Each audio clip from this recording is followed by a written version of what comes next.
Hello, everybody, and welcome to another inventright.com. InventRight, what, Stephen? InventRight.com TV show. All right. Stephen, what's the topic for this one? Andrew, I'm going to talk about the pitfalls of licensing a little bit because pitfalls. What are you talking about? It's all roses and cherries or whatever. I don't know what you're talking. Roses and flowers. It's always perfect. It's always perfect. Everything about business is like that, Steve. Especially licensing. Andrew, everything just works perfect. It's not. And I'm here to tell everybody there's some pitfalls, and if we talk about them, you can avoid them. Okay. Good.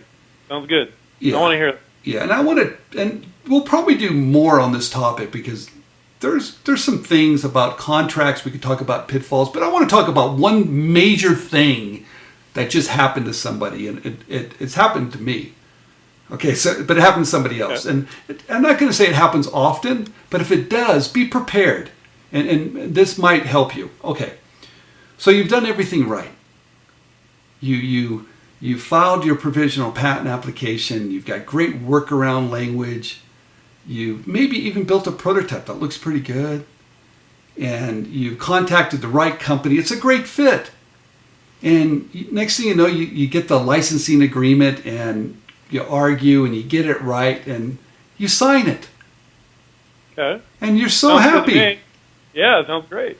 Everything is fantastic. Did your first deal. So. You did your first deal. You go on vacation. You buying whatever. No. You guys, let me tell you what could happen.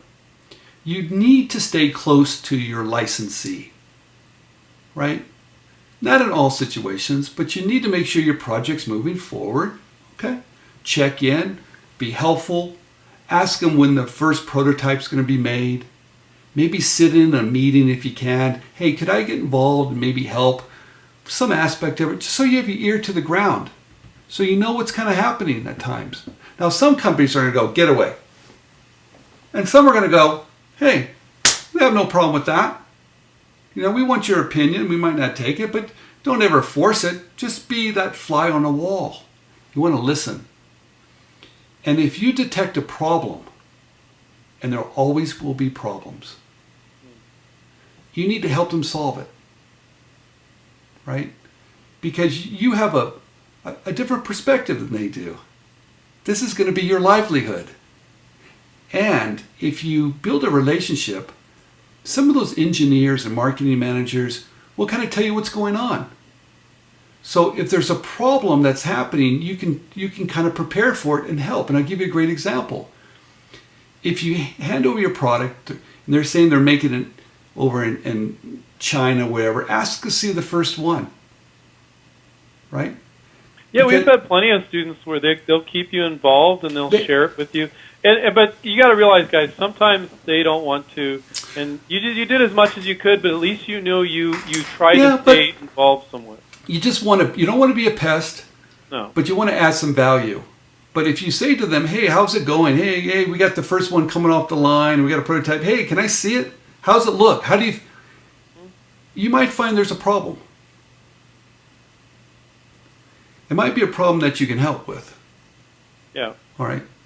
You never know what they're thinking.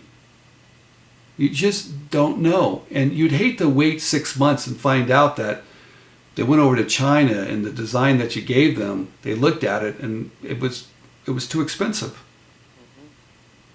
But if you'd been more involved, at some point they could have said, well, there's an issue with this or that. And you'd be like, oh, no, I got a solution to that because this is corporate America. They're not creative like you are. That's not their job. That's what you're bringing to the table. Now, what's happened, and I saw it happened to someone recently, was that it was too late. By the time they saw what happened, the company said, look, we really love what you have, but we couldn't manufacture it at a cost. It was too late. The waters had been polluted.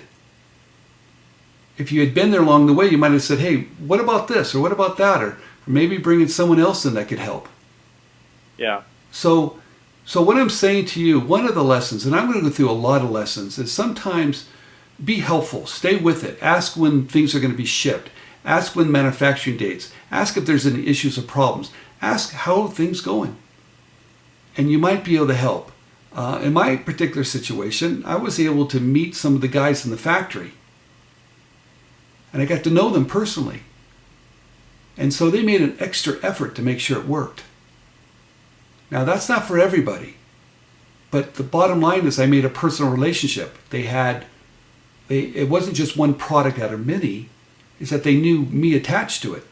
Mm-hmm. So they went extra and they figured it out. They didn't say, forget it, we got another product.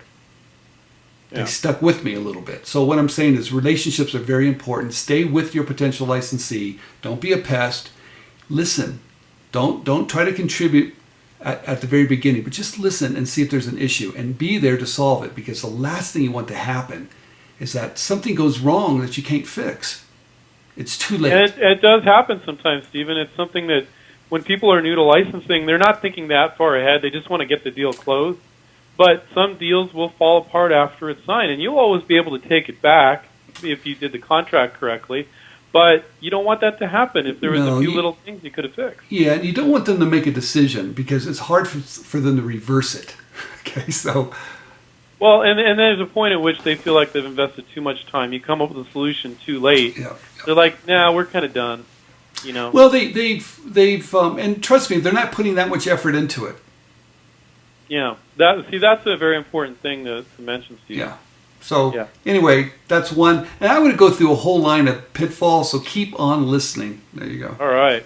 So if you guys like the show, give us a thumbs up down there below and subscribe to our channel. We'll catch up with you on the next YouTube inventRight.com TV show. That's way too long, Steve. We got to work on that. All right. Take care, everybody. Keep inventing. Bye-bye.